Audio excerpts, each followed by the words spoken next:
So my fiancé, female, 24 years old, and I, male, 27 years old, got engaged in May and are currently planning for our wedding in August. It's worth mentioning that I'm the sole earner because my fiancé is still in university. I've saved up decent amount of money to afford the wedding. Thing is, her parents get involved in everything, from picking the engagement ring on my behalf, to giving opinions on where we should rent, and now my FMIL is constantly giving opinions on our wedding. FMIL would follow up on everything we do and make negative comments on things like the best man, the guest list, and food.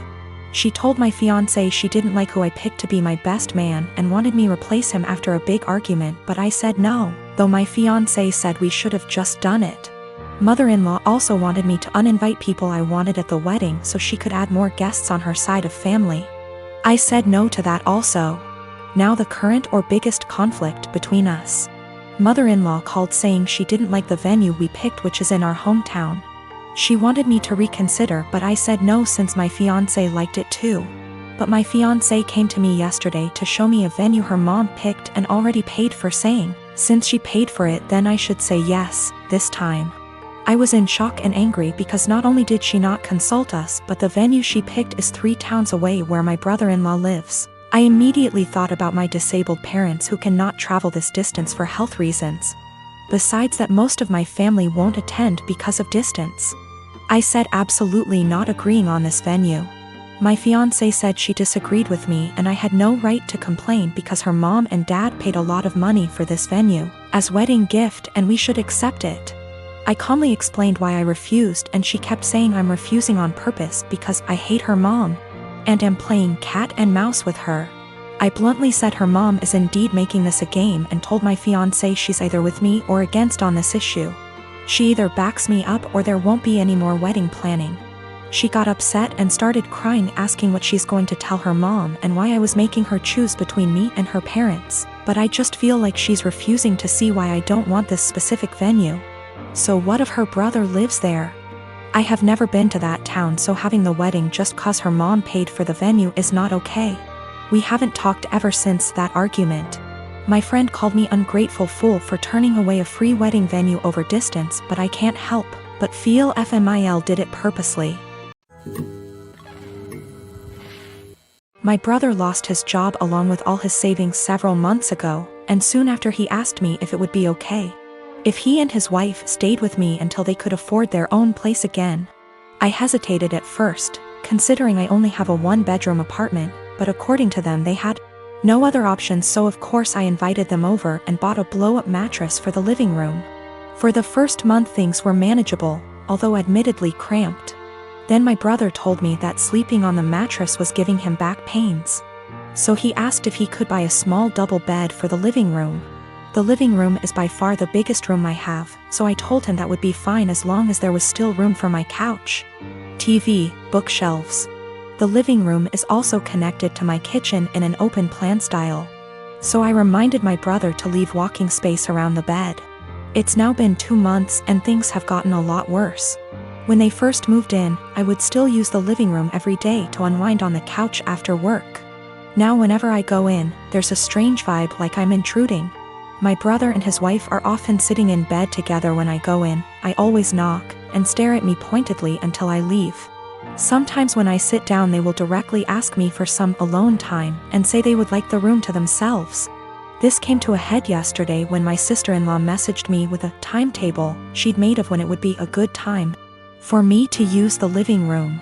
The timetable basically says that they will allow me into the room for an hour each evening, plus 20 minutes around meal times. I basically shut her down instantly and told her there was no way I'd be following the timetable since in the end it's my apartment. She sent me back a huge message with a dozen paragraphs about how my constant presence was ruining her marriage with my brother and they feel like they have no privacy. I tried to talk this over with my brother that night, but when I got home neither my brother //SIL were talking to me. So he's clearly just as pissed.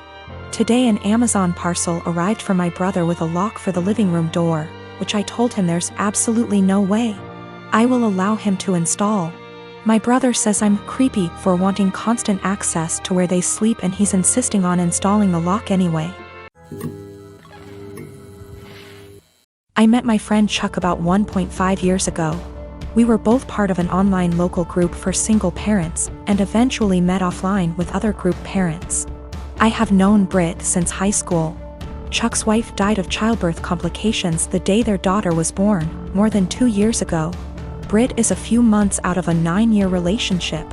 Both of them have expressed wanting to meet other people. And I thought they'd be good for each other because of common interests, and we all have kids of similar ages. 2 days before Christmas, Chuck and Britt went out on their first date.